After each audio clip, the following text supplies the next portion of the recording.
ನನಗೆ ನಿನ್ನಂತವ ಬೇಕಾಗಿಲ್ಲ. ಓಡು ಓಡು ಓಡಿ ಹೋಗಲಿಲ್ಲ.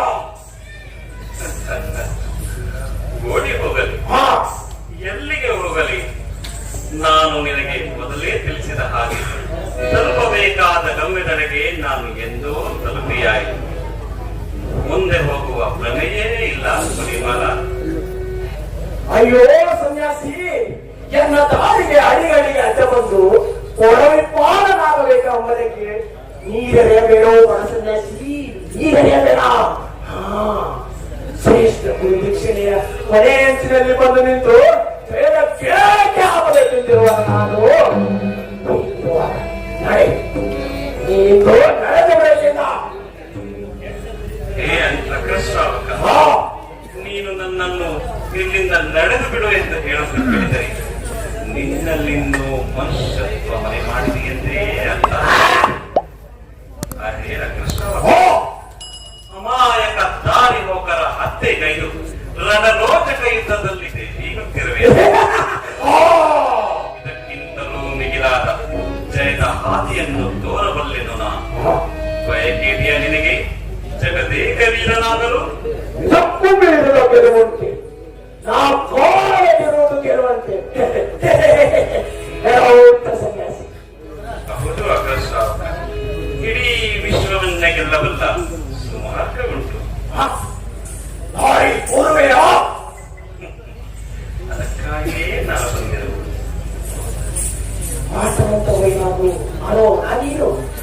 ನನಗದರ ಅವಶ್ಯಕತೆ ಇಲ್ಲ. ಬಗೆಯಿಂದ ಗೆಲ್ಲುವಂತ ಉಪಾಯವನ್ನು ಅಳವಡಿಸುವವರಾಗುವ ಸನ್ಯಾಸಿ. ಸರಿ ಕಂದ, ಹಾಗಾದರೆ ನನ್ನದೊಂದು ಕೋರಿಕೆ.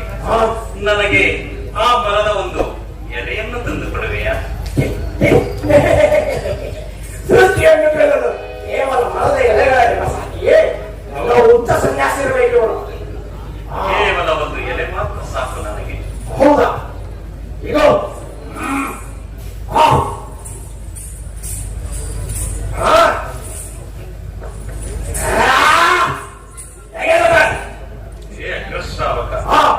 ಗೆಲ್ಲಲು ಬಹಳ ಆತುರ ನಿನಗೆ.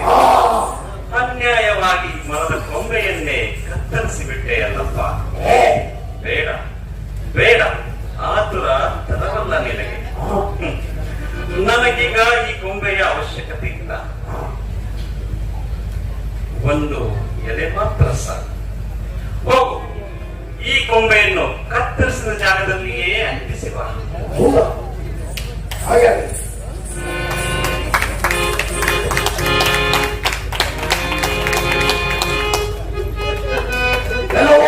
ಸನ್ಯಾಸಿ, ಕತ್ತರಿಸಿದ ಮರದ ಕೊಂಬೆಯನ್ನು ಮತ್ತೆ ಅಂಟಿಸಲು ಸಾಧ್ಯವೇ? ಅದನ್ನು ಅಂಟಿಸಲು ಬರುವುದಿಲ್ಲ. ಇದೇ ಎಲ್ಲೋ ಉಚ್ಚ ಸನ್ಯಾಸಿ ಇರಬೇಕು.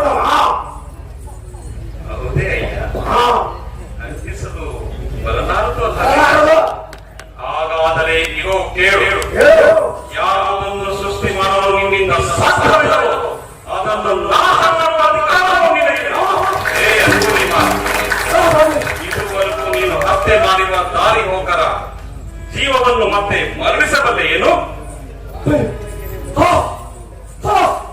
ಅಯ್ಯೋ, ಹೌದಲ್ಲವೇ? ಹೌದಲ್ಲವೇ ಸನ್ಯಾಸಿ?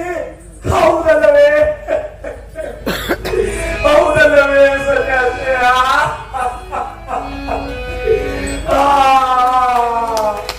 ಎಲ್ಲ ಗುರು ಹೇಳಿದರೆಂದು ಕಾಲ ಆಲೋಚಿಸದೆ ಅಂಧಕಾರದಲ್ಲಿ ಮುಳುಗಿ ಹೋದೆ. ಅಂಧಕಾರದಲ್ಲಿ ಮುಳುಗಿ ಹೋದೆ. ಎಲ್ಲ ಅಡ್ಡಾಳಕ್ಕೆ ಧಿಕ್ಕಾರವಿರಲಿ. ಎಲ್ಲ ಅಡ್ಡಾಳಕ್ಕೆ ಧಿಕ್ಕಾರವಿರಲಿ. ಅಯ್ಯೋ ಅಯ್ಯೋ, ಆ ತಂದೆ ಮಾರುವವ ಈ ಅಹಂಕಾರಕ್ಕೆ ಬಲಿಯಾಗಿ ಪರಿಣಾಗಿರುವ ಈ ನಕ್ಕಲೆಯಲ್ಲಿ ತಮ್ಮ ಪಾದ ಸ್ಪರ್ಶದಿಂದ ಸಚ್ಚಾರಿತ್ಯಗಳು ಸಾನ್ನಿಧ್ಯವು ಪ್ರಕಟವಾಗಲಿ. ದೇವ ಪ್ರಕಟವಾಗಲಿ. ಅಯ್ಯೋ ಅಯ್ಯೋ ದೇವ, ಶ್ರೀ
ಮಹಾನುಭಾವ, ದೃಢವಾಗಿ ಹೇಳುವನ್ನು ಕೇಳು.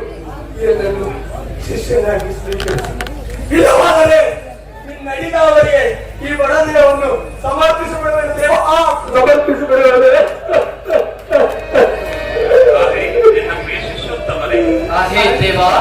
ಈ ನಮ್ಮ ಬಂಧುವು ದುಷ್ಟ ಆಲೋಚನೆಗಳಿಗೆ ಒಳಗಾಗಿ ಕೆಟ್ಟ ಕರ್ಮಚಕ್ರಕ್ಕೆ ಸಿಲುಕಿ ಅಮಂಗಲ ಕಾರ್ಯಗಳನ್ನು ಮಾಡಿ ಅನುಕೂಲನಾಗಿದ್ದರು. ಇದೆಲ್ಲ ನಮಗೆ ತಿಳಿದಿರುವ ವಿಷಯವೇ. ಆದರೆ ಇಂದು ಪಶ್ಚಾತ್ತಾಪದಿ ನೊಂದು ಬೆಂದು ಅಹಿಂಸಕನಾಗಿರುವುದು. ಈ ನಿಮ್ಮ ಸಹೋದರನಿಗೆ ಶುಭ್ರ ಕಷಾಯ ವಸ್ತ್ರಗಳನ್ನು ತೊಡಿಸಿ ಸತ್ಯ ಮಾರ್ಗವೆಂಬ ಸಿಹಿಯಾದ ನೀರನ್ನು ಉಡಬಡಿಸಿ ಕರೆತರುವಂತವರಾಗಿ ನಮ್ಮ ಆಜ್ಞೆ ಸ್ಮರಣೆ ಗುರುಗಳೇ, ಈ ಕೂಡಲೇ ಅಹಿಂಸಕನಿಗೆ ಕಸಾಯುವನಿಗೆ ಕರೆತರು. ಶುಭವಾಗಲಿ.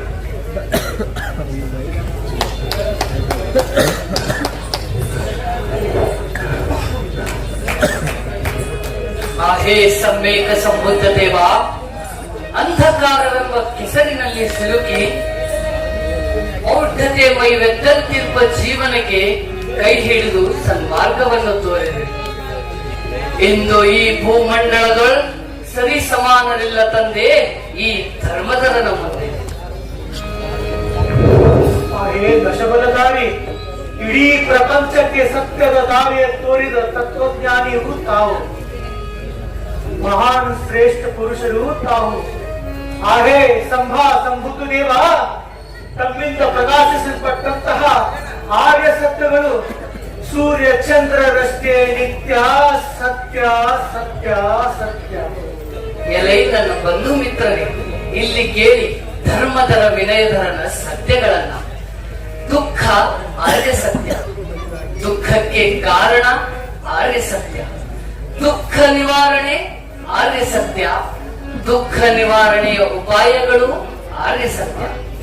ಪ್ರಥಮದಲ್ಲಿ ದುಃಖದ ಸತ್ಯವನ್ನು ಅರಿಯಬೇಕು, ಕಾರಣ ತೊಡೆದು ಹಾಕಿ ಸಾಕ್ಷಾತ್ಕರಿಸಬೇಕು.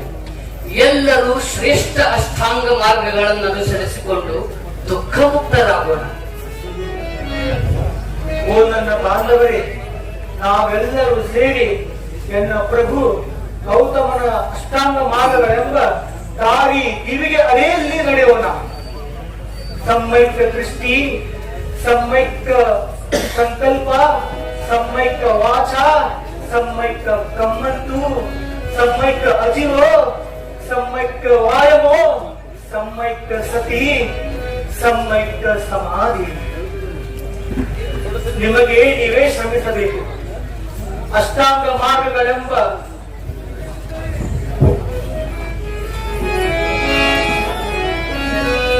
ಅಷ್ಟಾಂಗದ ಮಾರ್ಗದಲ್ಲಿ ಹೋದರೆ ನಾವು ದುಃಖ ಮುಕ್ತರಾಗುವರು.